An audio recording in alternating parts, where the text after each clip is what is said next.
theater. All right, fantastic. Thank you very much for inviting me. I've been introduced, no need to introduce myself. And I'm really happy to have been invited to talk. Initially, when I was invited, I didn't expect so much attention. There was too much attention. I've shared the post on my Facebook, and I received around 150 likes, which is a little bit unusual for me. But yeah, so usually you get this number of likes if you share a picture of your other half. And yeah, so I got those likes, which shows that people are really interested in this, and I can see a lot of people joining in, family members, colleagues, all around. So I'm really happy about it. So, and some international colleagues at the same time. Yeah. So I put the title of my talk as "You, I, and everyone are not safe." And let's try to minimize the impact. This is very related to the topic of today. So let's get to it. Yeah. So the outline of my talk, I'll talk about the current cybersecurity challenges locally, nationally, and globally. Then I'll talk about the way what we are doing currently in Botswana to address those challenges, and then also what can be done. My views and my colleagues' views and the cybersecurity research group in views I've discussed with them. So yes. What is currently happening? We are facing a number of phishing emails around. So I'm showing you a screenshot that I received on the 8th of April 2001, 2021. This is like an email that shows that my payment for Netflix was rejected. So if you are a heavy user of Netflix, definitely you say, when I get home, I want to watch that series that I'm watching. So you immediately maybe click on the link. You can see that link says netflix.com, what. But if you actually copy that link into a browser, you see that link that is underneath there. So that is the actual link that when you click on, is you get referred to. And imagine now you put on your details there. Those details are not going to Netflix. They are going to the person or this URL, which is somebody who is hiding their identity. So when you also look at the email address that this email is coming from, you can see that it's coming from some email and some Hotmail email from Italy, I think. So really, this email is not legit. But we are facing these kind of challenges, locally. And for people who are not well aware of these issues, they might end up even paying, providing their credit card numbers to these people, and possibly face some consequences of losing their money and so on. Yeah, similarly, I'm receiving those kind of emails. You can see this email coming from, they are saying it's coming from the DPD. DPD is the shipping company in the UK. I don't know if it does international, but I know it from the UK. So you look at the email address that is sending the email. Definitely, you should know that this email couldn't be coming from them. But we do have this issue in Botswana whereby last time we had this symposium, we were contacting many organizations. Organizations will be giving us Gmails, for those free emails, Hotmail and Yahoo emails to send official stuff. So that is not a good way. And that has got to the habit of the people. And then we need to raise awareness. If you're an organization like University of Botswana BUST, you need to be having your own emails or saving your own emails, not using these public emails. But because this is kind of a trend in Botswana, people do not question when they receive emails from organizations. And then those organizations are using things like Gmail and Yahoo and so on. The next email down there, DVLA, you can see the spacing between the names there. A DVLA is the licensing organization in the UK for licensing vehicle tags and so on. So immediately I saw it, there's spacing between the names. I don't have any car in the UK. There's some strange characters there. So those are things that we are facing. And the minute you get an email, please look into it and make sure that this email is legit. If you look at this email, in most cases, they are saying hi, then they put your email address instead of putting your own name. So that should raise an alarm. So this is similar situation to the previous email that I've received. So it does have the hi to my email address. So I've hidden my email address just in case. So we are also facing a number of challenges of ransomware as a service. A ransomware, obviously, you know, it's a software that will hold your information at ransom and then maybe encrypt your data within the computer and request for money so that you can your data can be released. So there is what we call ransomware as a service. With ransomware as a service, you create some applications and then you sell them for a fee, and then people pay to use those services. So this is now common, and if you are a software developer and you are interested in some dark stuff, then that's something that you can do. I used to be a programmer. I used to love programming. I think if I'm interested in this, really, I can make some good monies. So we also facing some issues of tracking on the browsers, and people have developed some advanced features. People look at your behavior while you are using technology. For example, you have this Tor browser. It's one of the most secure browsers, but people have found a way, or criminals have found a way to track you, to give you an identity. Say you are using this device, you are on Tor, it's very secure, but Tor is very slow. Then you switch to maybe Safari so that you can do your processes quick. There's some applications that monitors that this person is using Tor. Okay, we can get what they are doing there, but they've switched to Safari, and then they can manage to say, to link you up and get some intelligence on you. So we have those issues. I think Apple have recently introduced a feature that can stop applications from tracking you. So you can switch that thing on and off, but that thing doesn't stop applications from sharing data. What it does, it puts some layer of for you to be anonymous. So in that effect, because when you're using Facebook, you have your identifier. When you're using a different application, you have your own identifier. Those identifications are not shared around. So what Apple is doing is stopping that identifier to be shared with the third party or the owners of that application. So when we normally talk about cybersecurity issues, we normally touch on information technology.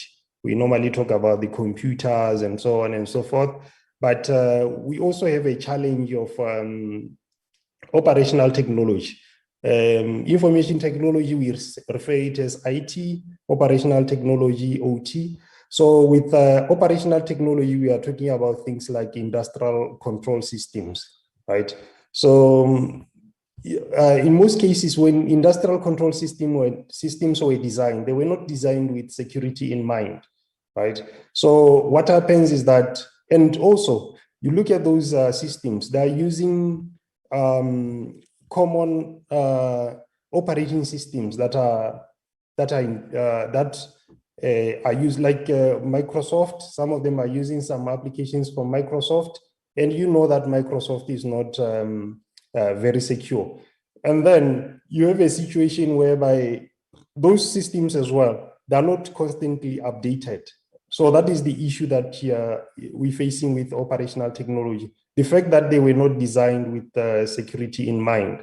So imagine right now there could be an attack to our power plant. We won't have electricity. And the thing is, there are some intelligence. People are getting smarter. The cyber criminals are getting smarter. They can actually attack your the industrial control system, and what effect they can have. Normally, you have a plant, you have a system on the side that can, or an HMI that gives feedback of the health operation of the machines. You can attack that system to always give the right results, that everything is healthy, while in fact the production or the efficiency of the system is not at that level that you require. So that is the issue that we are facing, and this is something that we often ignore. I think that Sunday Standard newspaper headline was talking about issues of industrial control systems. I haven't had a chance to look at it, but I think it was talking about the industrial control system or critical national infrastructure, like our power, our where we generate power. And also there are issues of billing, like for utilities, right? There's an issue that happened last year in one of the organizations that are billing us for some critical resources that we need. And you find that your bill is 6,000, whereas the way you're using water is not, or water or electricity or whatever you're using at that point does not match the amount of money that we are charged. But there might be something happening there. It's either the application was attacked, it's either the machines were attacked, something in that line. And this is often overlooked. Yeah, and then we also have an issue of supply chain. So when you look at the supply chain or the procurement offices in around organizations, you ask them about what compliance issues of compliance are you looking at. They will tell you that in terms of compliance, we are looking at the price. If you match the given price, then you win the tender or something of that sort.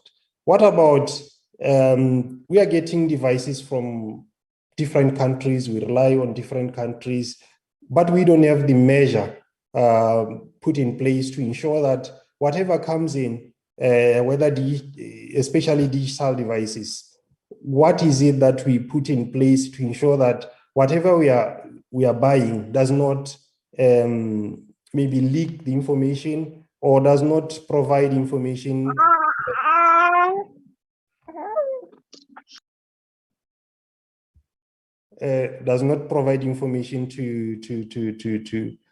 to other nations, right?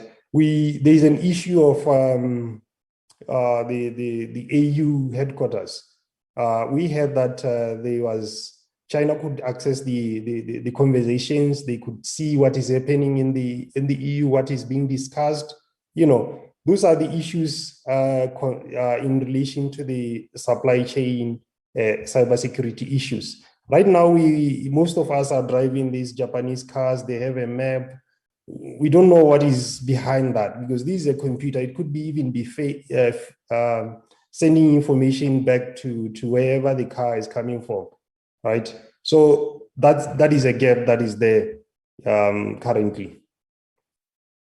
And actually, to hack someone it's very, very, very, very easy. Normally what happens is that when people find vulnerabilities in our devices, our computers, yeah, they normally let those people know for a certain period of time that there is a vulnerability, please fix it. And after that period elapses, they make that vulnerability public, right? And those vulnerabilities are freely available, accessible, and actually to hack or to access the system that hasn't been patched is very easy. So you can utilize those vulnerabilities. If we don't have that in us to update our computers time to time, when updates are available, we might face this issue. I think WannaCry used one of the vulnerabilities that are available on machines. Some students in BUST were playing around and they saw a vulnerability that they let us, they informed the research group in BUST, and then we managed to inform the ICT department in BUST to fix that. So that's a problem. If you are an IT manager, you need to ensure that all the times you know that your machines are up to date, because people can actually utilize this. I can be sitting here, somebody could be listening to me or watching me due to the fact that I haven't updated my system. So maybe we go to less technical examples or easy that relates to you. We also have issues of oversharing. Oversharing is just a situation whereby you share or you reveal more information about yourself or somebody's, and this can happen online and offline. There are issues related to this. We'll see some examples of oversharing, and some people maybe might not have thought that they are really issues, right? So normally people get frustrated. I've been charged by the police.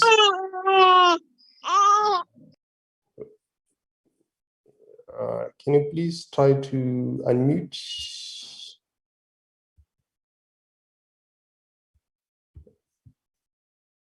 Okay.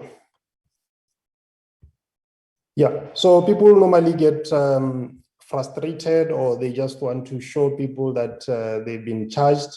So, and then they will take a screenshot of the charge sheet, and then they've out of ignorance, they don't hide their date of birth, their names, and so on, information or personal identification information, information that I can use to identify you. So this is one of my friends on Facebook. They were caught, and then this is what they have shared. The white boxes there shows what I've hidden from you. And then you can only see that he only covered the residential address and the ID number. The rest of the information was left out there. So this is an issue that we often see in Botswana. You lose your ID card or Omang number, somebody posts the ID number as it is, or an ID card as it is, to say lost and found. And you know that your ID number is used everywhere, right? Your ID number is used everywhere. You go to the bank, we use your ID number, you go everywhere. I mean, this will be a topic for another day to really get to know what Omang is, because it's used everywhere. But you go to other countries, you go to the bank, you use your credit card as your identifier. But here we have this situation whereby even private organizations are using Omang. So that's a topic for another day. But there are issues of identity theft when it comes to such things.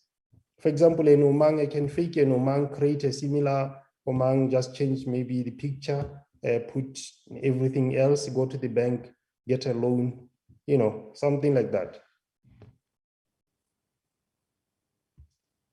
Yeah, and we also have an issue of oversharing when it comes to forms. You find that maybe forms are asking for unnecessary stuff. You can give your credit card number, expiry date, and then the CVV number. And you know that with those information, somebody can buy stuff without anything else. So let's avoid a situation whereby we give too much information, unnecessary information, when it's not critical to the task that we are taking or we are doing. Yeah, one other thing, controversial one. Is it okay to post photos of your kids on social media? We see a number of photos on social media shared by parents. Maybe the positive to that is to share with your friends and family the photos of your kids. But there are also negative impacts or consequences to this.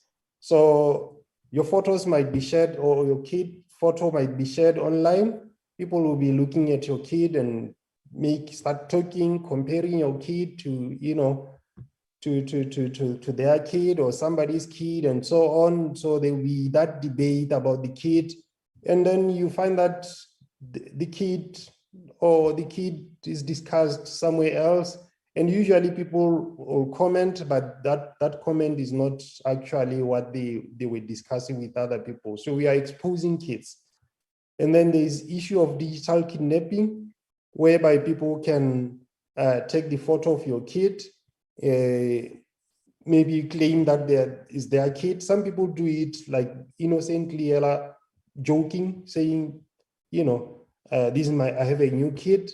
And then when you interrogate them, that's when they say, no, I got it from Facebook. And that's not good, obviously. We are also attracting dangerous people.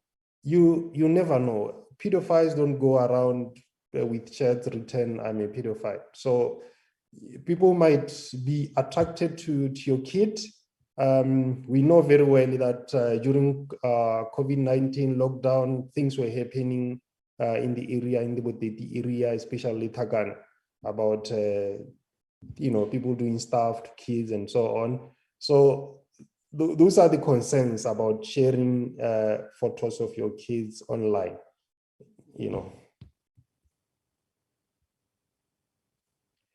So why do people normally share? Normally we share just to reach a target. Nowadays people are brands. We are brands. We share to relay messages. We share to attract followers. We share to bully, or just share innocently to be a part of something. But also there is always a negative to it. I specialize in digital forensics. That's the investigation part of things. So with a photo, I can analyze a photo and let you know more about you and about the photo itself, where you got the photo, what phone were you using. Imagine you are sharing a photo, but maybe you refuse to give me the location of where you are. I can actually find the location of where you are from the photo. So there are always issues concerning it. And the other thing is that what you might be sharing on the photo, there's something that can also identify you from the photo that you are sharing. So those are some of the issues that we are facing. And then we also have issues of social media literacy. You find that people, okay, let's maybe take an example of your parents being on social media, right? We're facing a number of things. You might think that you are secure, but the minute you add your parent to your Facebook, the parent will be sharing a number of stuff about you. They might even, expose some things that you felt are hidden, sharing some unnecessary stuff. It's not only parents, but also looking at the educational literacy of people. You might find that people are revealing more without that literacy. So those are some of the things that needs to be addressed. And then we have issues of people wanting to make money out of nowhere without working hard. So those are the issues that we are currently facing as well. It's said that actually yesterday I wasn't thinking of this topic until yesterday. A colleague of mine actually saw this this advert for the webinar, and then they contacted me to say, you know, I think you might know about this. I've been contacted by so and so about contributing money, opening an account and making money from Bitcoins and so on. It's very sad to know that this person lost close to more than 30,000 pula in Botswana, and it's happening. And it's very sad. I just spoke to him and told him that stop it now before you lose more money. And he was actually asking me if he should pay more because these things, it's easy to pay, and then to get your money back, it's very hard, right? It's very hard. So I won't say more about it, but just for you to know that you won't make money when you are seated on the chair doing nothing, but by paying somebody money so that they can pay you back. So people are utilizing digital platforms to earn more money as well. So that's the motivation for criminals is to make money. It's for financial gains. It is in a smaller scale that people commit crime for other means, but the main one is a financial gain. Yes, then we had COVID, and the challenges of cybersecurity escalated, and there were positives also to COVID-19. We've been talking about the digital economy, and when it came to COVID, I think we leapfrogged a little bit.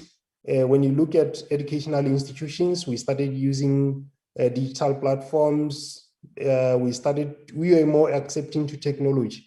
Who would have thought that the permit system will be utilized, even though it was online? A number of people were using it, and there wasn't much complaint at that time. We are more accepting to technology, but there is always issues towards that. Usually during that time, we gave too much information without even questioning how that information is going to be used, right? Okay, there was the government form that was put in place, but how was that information used? Was the government collecting that information, or were we giving that information to private parties, right? So we need to be, we have the Data Protection Act in Botswana, even though the Data Protection Act is not yet enforced, but we need to ensure that we shouldn't just give information to access services. We should also ask, why is this information important? How are you going to use this information? Where are you going to keep this information? And so on, right?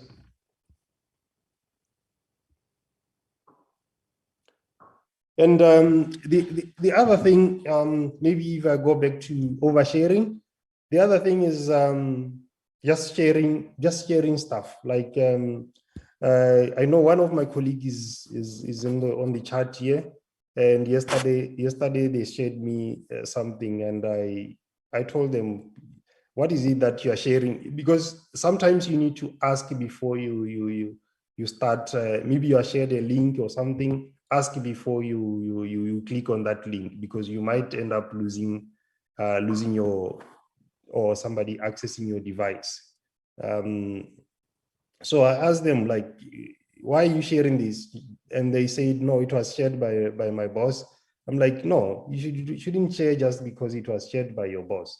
You need to ask first what it is before you can share it or click on it, because you might share that to a friend, or kids, and then it might be something that is not right for the kids, or you might share it to me, and then I lose my device. So this is one example that I missed. I wanted to talk about it. So what is happening in Botswana in terms of addressing these challenges? We have made a positive move towards addressing this. We have the Cybercrime and Computer-Related Crime Act, Cybercrime and Computer-Related Crime Act, which has a very long name, and it was I don't know the legal terms, is approved or enacted in 2018. We also have the Electronic Communication and Transaction Act 2018 and Electronic Records Evidence Act 2014, and the Data Protection Act, which is not yet enforced, but is very crucial because when you look at the data, for example, our data is stored outside the country, the banks, the data is stored in South Africa, in most of the banks. And you know, the issue about it is that we don't have the right to, like, for example, in South Africa, if there's any data leak, the bank here is not forced to reveal that or to inform us that there's a leak, unless I'm not very much aware. The reason why I want to spend more time on this is because there are right people to talk about this, and Aran spoke about the fact that they will organize something to explain more about this. I'm not a lawyer.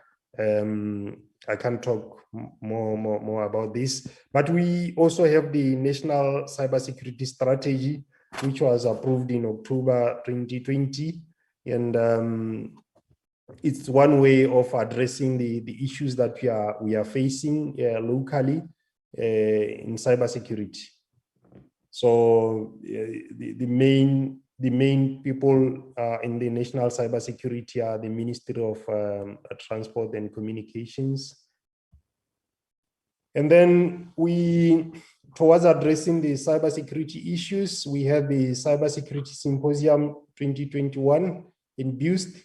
When I put this title, I was thinking of writing BUST Cybersecurity Symposium 2021. But the fact that when the symposium started, people started to pronounce it as a National Cybersecurity Symposium, and we are accepting it, and that's why I have it as Cybersecurity Symposium 2021. After the symposium, or during the symposium, there were issues that were brought in, or action items that were brought up. And these action items we set down after the symposium also to see how we can take them on. There is the action to start a cybersecurity or a small cybersecurity cluster. I'll elaborate this more. And then also an online child protection initiative, also to mentor secondary school students. We had secondary school students debating. The debate was won by Mataspe. We had GSS, we had Marwapula and Lotsani. So the idea is to mentor some secondary school students. We'll start basically in BUST. We'll start with Lotsani at home here, and Lotsani is connected to the internet through a scheme by Bokra. And the other thing is to kind of create cybersecurity awareness. All the issues that we spoke about that we are facing in terms of cybersecurity, some of them are due to lack of awareness, and also there's just to encourage people to like to set up a cybersecurity range or cyber range. Cyber range is where we set up, like for example, we might maybe collaborate like with Australia, UK, and then set up a cyber range. Cyber range is a situation whereby the UK will set up a system, we attack the system, and then they defend it. And then next time we set up a system, they attack it, we defend it. So that will boost the skills of cybersecurity skills. when you're talking about cybersecurity cluster, we are talking about the close working between industry, university, and government. So I can confidently say maybe if it wasn't for the cybersecurity symposium that we had, I might not be the guest speaker here. So because of those activities or the events that we had, so they made people aware of what is happening. So with that close collaboration between university government, we can sit down together, discuss issues at hand, and then try to address it. So in a cybersecurity, a cluster situation, the industry comes up with problems and the university addresses those issues, industrial issues. So in that way, education is going to be more interesting. Students are going to be addressing issues or real life issues from industry. We are going to have graduates who are ready to be taken up by industry. The role of the government is to facilitate, to ensure that the cluster is working properly, also to ensure, also they also have some demands, that those demands will go to universities. Industry also will look at the current policies in government, whether they make it easy for business and so on. So that's the idea that we are planning to do. We have started some conversations with the Ministry of Transport and Communications, and we also have contacted Cyber Ireland, cybersecurity cluster in Ireland. They're doing great stuff. And actually, during COVID, they set up a group to look at cybersecurity issues that are affecting hospitals at that time. You know very well that during COVID, some universities that were doing research on COVID were attacked so that they can stop that research. Or, those are political issues. So with the cybersecurity issue, you know where to go when you need something in relation to cybersecurity. The Ministry of Transport right now, when it comes to implementing the cybersecurity strategy, they have to go to many organizations. Guys, can you help us, join us, and so on and so forth. People are not coming forth and so on because there's no central focus area that can be contacted to address this issue. Yeah, we have an organization, for example, in the UK called GCHQ. This organization, they are trying to build talent in cybersecurity. I'm wondering why can't we have this? We have security organization, for example, we have the DIS. Those organizations, we have the police, we have BDF. Those organizations needs to work closely with, say, universities or even industry in terms of addressing the issues of cybersecurity, build skills, the skills that they will need when they need something to be done or when they're looking for graduates. And by doing this, at the end that when you are putting an advert, you're going to get somebody who is competent to do it, right? So I'm also saying to industries and the government, we need to, with the cybersecurity cluster that we are envisioning, we have the ability to sit down and also try to map up the way the educational structure and say, you know what, for cybersecurity, we need this set of skills, right? We need this set of skills, and this is how we encourage universities to shape their degrees in order to meet the challenges that we are facing. We have organizations like the National Cybersecurity Center in the UK, which is looking at degrees around universities and qualifying those degrees to the standard that they want, and then accrediting those universities or recognizing those universities. And if you get a degree from that university in cybersecurity, you know you have a high reputation. So online child protection, we have started an initiative of online child protection. This initiative is led by my colleague. I think is here on the presentation, Dr. Maupong, and then he's working also with students to kind of make a way to this initiative. We spoke to the Ministry of Basic Education, and because they are the ones who are dealing with kids or students at an early stage, to kind of find a way in which we can work together in terms of online child protection. We contacted Namibia University of Science and Technology. They have made a move on this area, and they are far ahead. They have funding for this initiative.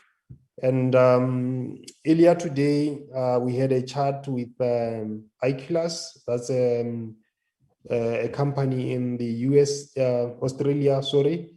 And actually the owner is Botswana. So we spoke to him about this initiative that we want to take forth.